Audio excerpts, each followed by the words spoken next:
Laban sa gudaw! Kami po ay naglulakbay na masaya. Tungkol kay Lini ay hindi kami napapagod. Si Lini po ay nasa saligan.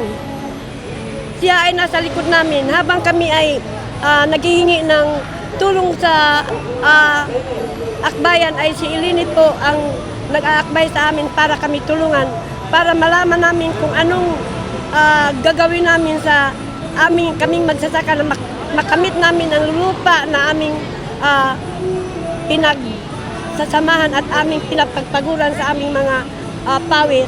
At dahil po yon sa lupang yan ay tungkol kay Lini. Dahil kay Lini ay nakuha namin yung 144.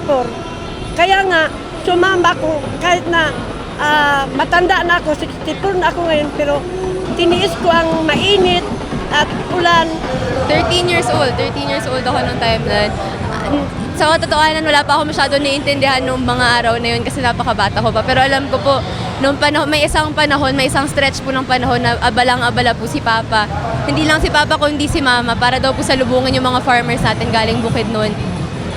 Anong time na po yun, parang naalala ko mas busy pa ang Mama kaysa Papa. Ngayon po, napagtagpi-tagpi ko na kung bakit ganun yung nangyari. Alam niyo po, pag may mga oras na nalulungkot kami magkakapatid, tinitingnan lang po namin yung page ng Sumilaw Farmers. Instant good vibes kami. Kaya po ngayon, pasalamat na binibigyan niya po kaming rason para patuloy pa rin lumaban. Pinakatumatak sa akin yung pagsalubong ko sa kanila. Kasi parang sinasabi po ni nanay na pasensya, ito lang mabibigay namin. Hindi po nila alam na yung binigay nila sobra-sobra na sa hinihingi po namin. Hindi nga po namin to hiningi, sila po yung volunteer. Talaga pong sinasabi nga nila, the biggest things come in small packages. For me po, yung ginawa nila, sobrang abot langit na po. Sobra na talaga.